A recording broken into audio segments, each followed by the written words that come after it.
What's going on, everyone? This is David Greene, your host of the BiggerPockets Real Estate Podcast. Here on BiggerPockets YouTube, bringing you more value because sometimes we're just real estate junkies that can't get enough. I'm here with my partner, friend, and fellow investor, Christian Bachelder with the One Brokerage, here to talk about adding value to real estate. Christian, good morning to you. Good morning, good morning. And I'm going to start off with a question for the main man, David Greene. David, for all of our buyers, specifically referencing short-term rentals in today's market, let's add some value to them. What can you tell them? Well, let's talk about how to add value to properties. So one of the ways that we can add value is through the short-term rental game. If that's what you're into, that's something I've moved into very recently. So I've probably got about 13, 14 of these things in contract right now. I own 2, I believe, before this. So I'm going in pretty big, pretty hard in the paint for these short-term rentals. One of the things that I've learned that you do, well, first off, the way you add value in general to a short-term rental is by increasing revenue. There's other things that you can do to add value to the property itself, but most of what we're looking for is to add rev. So what I found in general is heads and beds is a good baseline for what you can do to add value. The more people that you can get into a property, the more that property is going to rent for, and the more often it's going to rent out. Now, of course, you don't want to shove 20 people into a 1,000 square foot house. It's just a good way to destroy a home. So what I do is I look for homes big enough and nice enough to support 20 people that might be visiting that home. And then I have flexibility where if it's only going to be 5 to 10 people, they're just getting an awesome house. But if it's 20, they're getting an awesome house for a much lower price. So I'll target homes with 6 bedrooms, 7 bedrooms. I'll look for homes that have enough bathrooms that can support that. And then I'll see how the current person that's running it isn't using the space well. So if I can take out a couch and I can put in a futon, a couch that will turn into a bed, and I can do that maybe 4 or 5 different places in the home, that's another 10 people that I can sleep there.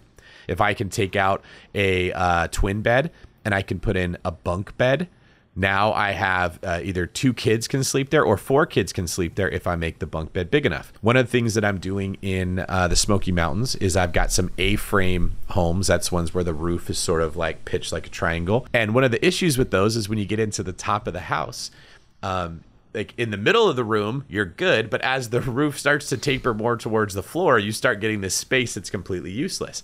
So I'm having a person come in that's going to like personally create and modify beds so that we're putting beds in that space that's in the corner. So you would sleep with your feet going towards the corner and your head towards the middle of the room. And that space that was kind of useless, like you can't do anything with it unless you're 4 years old, and that's a play area, where we're now, that's becoming the area where the kids sleep. You don't have to worry as much about having really comfortable sleeping quarters for children. And then we put really big king size beds with themed frames like that log cabin or antler look in the bedrooms where the parents are going to be sleeping. I like that. That's a good use of space. And I think you really hit on one thing that I wanted to bring attention to too. I feel like sometimes people have to decide between the heads and beds or amenities, and there is a way to maximize both, right?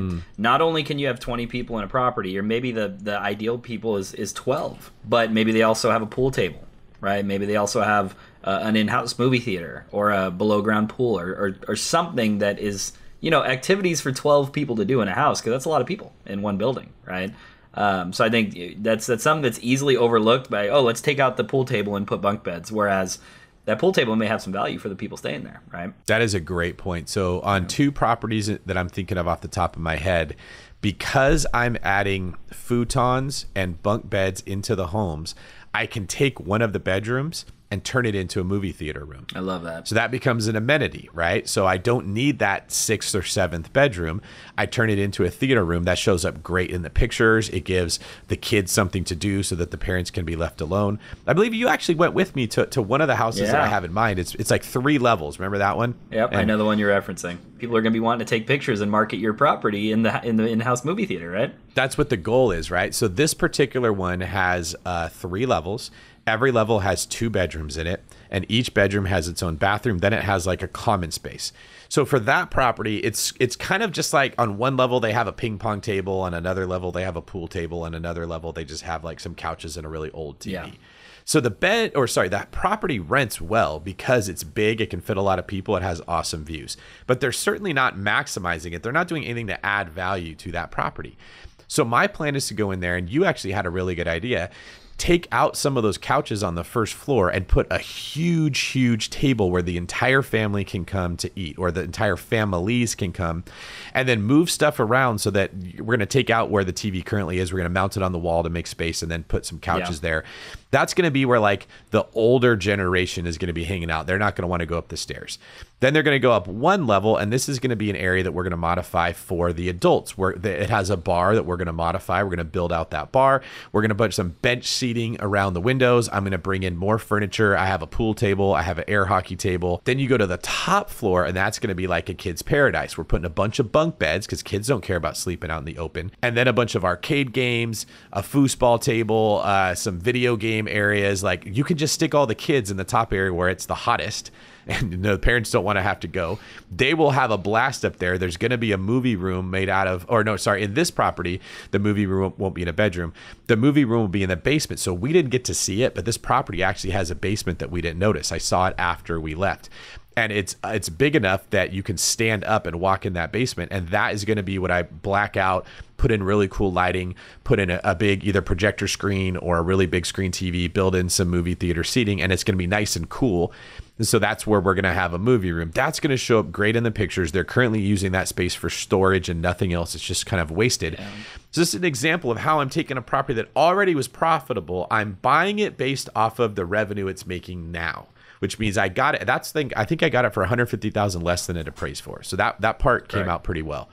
And it's going to cash flow at those numbers. But once I turn it into what we're talking about, it's going to do it's going to be a top performer for sure. The specific area where it's located, for those of you familiar with the Smoky Mountains, a huge drawing card to the area is Dollywood. Very family friendly. A lot of kids go. There's roller coasters. There's rides. It's kind of like a Six Flags for those of you that aren't familiar. It was built in a large part with Dolly Parton's influence. And I mention that because having an upstairs that is catered to kids for families that are going to visit Dollywood with their families, that's so cool. Like, having a place to just go dump the kids and have them play video games and have them be completely self-sustainable up there, that's an awesome idea. And I think that will really be a top performer with that in mind. Yeah, that's a great point that you brought up, is when you're trying to add value to your properties, you have to think about who the person that is renting it, like if 100%. You're a home flipper, you're thinking about who's my buyer? How do I design this house for that buyer? Do they want big closets?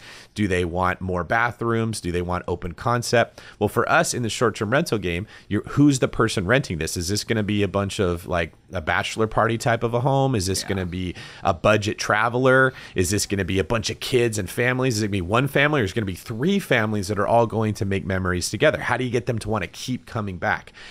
So you have to understand that and then work backwards from there. And I think in the short-term rental space, it's more complicated than traditional rentals, but that also gives you potentially a higher upside if you can get it right. Absolutely. I love that. This wouldn't be something to do in Miami, right? You don't need a kids' playroom in Miami. That's probably not your target market. But I love it in Tennessee. I think it's a really cool plan for a property. You know, you and I also walked a property in Florida that we didn't buy, but it was that one where it was like all those dudes that were fishing were kind of hanging out. Remember that one? That was a fun one. So this was clearly, it was like a house on the water in a canal. The house was kind of beat up. It wasn't very good looking. It was right next to where people can go deep sea fishing. And I noticed when we walked it, every single bedroom had two king-size beds. Like, it had a bed, and then it had a king-size futon that would open up. And so, like, the foots of the beds were basically touching each other. So 2 dudes were sleeping on each bed. You could put 4 dudes in every room. Perfect bachelor house. That's exactly right, right?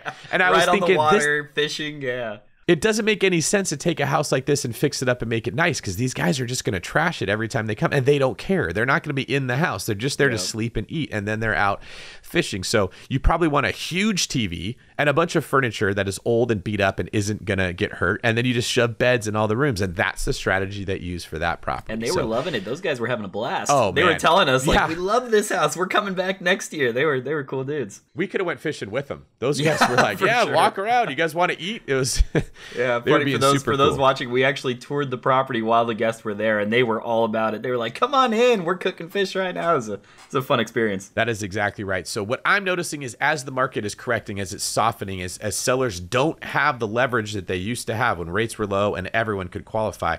You have tons of opportunities to ask for credits to make to get your closing costs paid for, to get your interest rate bought down. You can ask for repairs like, hey, I'll buy this house, but I need you to refinish all the floors. There's things that you can get done that you couldn't get done before. So finding ways to add value to properties is more profitable and easier to do than ever. Any other strategies you want to mention before we get out of here, Christian? Yeah, I'd say just the biggest thing is it's also mitigating risk. For those of you with cold feet, if you're worried about a market downturn, all these little things that we're referencing, it's really in the ultimate goal of mitigating that downside, right? If you're adding value, if you're getting your rate bought down, if you're getting under appraisal offers accepted, if there's a 10% decrease in the house value, you've already compensated for that, right? Now you're just even, which you're in a better position than everybody else is.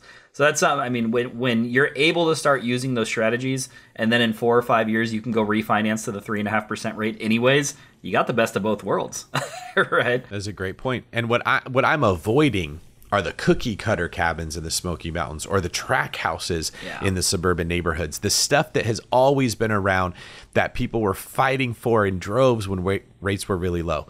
Especially in the short-term rental space, I don't want a property that looks like everyone else's property.